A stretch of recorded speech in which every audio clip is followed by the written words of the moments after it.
Magandang umaga mga ka-happy hour. Narito ang mga balita para sa MBC TV Network News Update, 11 AM edition. Sa Metro Manila ngayon, simula ngayong weekend, magkakaroon ng road reblocking and repairs ng DPWH sa 22 kalye sa 4 na lugar sa Metro Manila.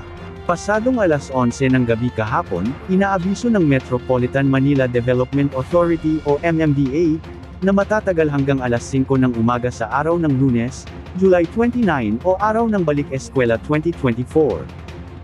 Kabilang ang Taft Avenue, Rojas Boulevard Southbound, EDSA Southbound, Sargent Rivera, A. Bonifacio Avenue, Quirino Highway, Tandang Sora Avenue, Santo Domingo Avenue, Congressional Avenue Extension, North Avenue Northbound, Mindanao Avenue Southbound, Congressional Avenue, Commonwealth Avenue, General San Miguel Eastbound, at EDSA Santolan Flyover Northbound. Samantala, PBBM sinabing tuloy ang pagbubukas ng klase sa Lunes. Kinumpirma ni Pangulong Ferdinand Marcos Jr. na hanggat maaari tuloy ang pagbubukas ng klase sa Lunes, July 29, sa mga lugar na kaya naman.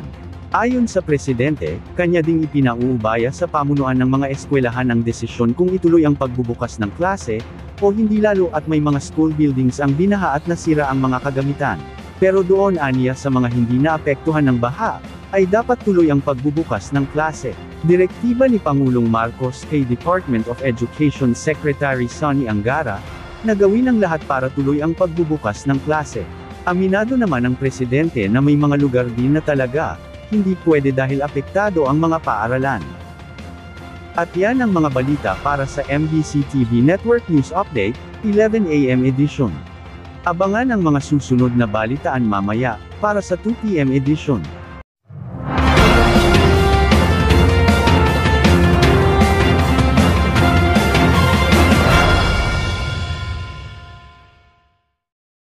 Mga ka-happy hour, kung gusto mong manood ang mga balita sa MBC TV Network News Update, mag-subscribe sa aming YouTube channel, i-like ang aming Facebook page, at i-follow sa aming TikTok account.